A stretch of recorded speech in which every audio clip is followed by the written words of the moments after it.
On my first day at Mona's Academy, a girl dropped out of the sky. I don't remember screaming, only staring at streaks of scarlet spider webbing down splintered glass, her mangled body sprawled across the windscreen. She landed with a sickening crunch, her eyes still open, lips frozen in a grin. 2 men power washed her blood from the ground, carrying her body away. My roommate said the students were cursed with the devil among them. She shot me a sickly smile.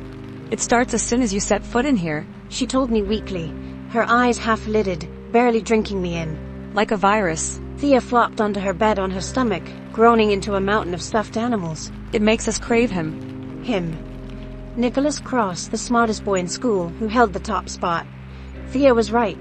Once I saw him, I couldn't get him out of my head. Rich brown curls sculpted in the school's prestigious uniform. A mind that I was ravenous for, a hierarchy position I needed to take from him. Inside Mona's Academy, reality became harder to find. My thoughts choked with fog. It was like a parasite, bleeding into my brain, a sudden overwhelming need to be better than him. I lost myself, sinking into a pit of envy that swallowed me up, polluting my thoughts with scenarios where I had the top spot.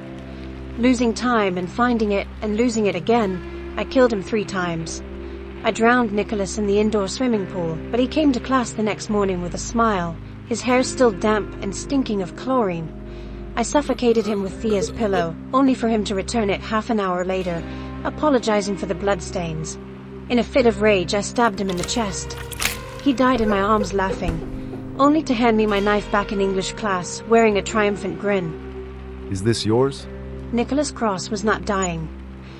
So a shell of myself, 0 thoughts except being better than him, I chopped him into pieces when he was curled up in bed. His roommate watched me with a dazed smile. Then, panicking, I stuffed the severed pieces into my mouth, forcing them down. I waited for him to come back, to magically fucking appear. But he didn't. I took his spot, immediately cementing myself into the minds of my classmates. However, it didn't take long for them to crave me.